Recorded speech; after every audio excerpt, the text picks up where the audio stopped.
99 పైసలకే భూములు ఎలా ఇస్తారు అన్నటువంటిది వైసీపీ ప్రశ్న. ఇస్తే తప్పేంటి అన్నటువంటిది ప్రభుత్వం ప్రశ్న, తెలుగుదేశం ప్రశ్న.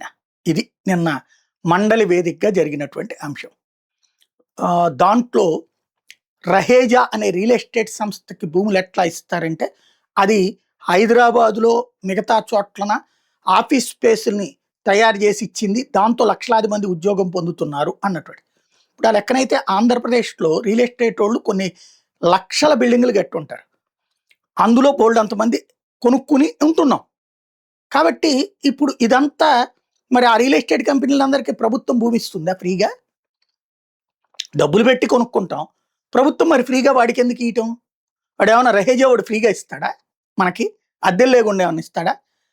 ఎందుకు మరి వాళ్ళకి రహేజా అంటే అంత ప్రేమ ఎందుకు? ఇప్పుడు పోనీ అట్లాగా అద్దెలకి ఇవ్వాలి బిల్డింగు. ఏపీఐఐసి తరపున భూములు ఉన్నప్పుడు ఏదైతే మన బ్యాంకులో దానికి సంబంధించి అప్పు తీసుకుని దాంతో ఈ బిల్డింగ్ ఆఫీస్ స్పేస్ ప్రభుత్వమే కట్టి ప్రభుత్వం అద్దెకిస్తే ఆ సంపద సృష్టి అనేటటువంటి పోచుకోలు కబుర్లు ఏదో నిజమవుతాయి కదా. సంపద సృష్టించవచ్చు కదా. ప్రతి నెల అద్దెలు వస్తాయి. అద్దెలు బోల్డంత ప్రభుత్వానికి ఆదాయం వస్తుంది.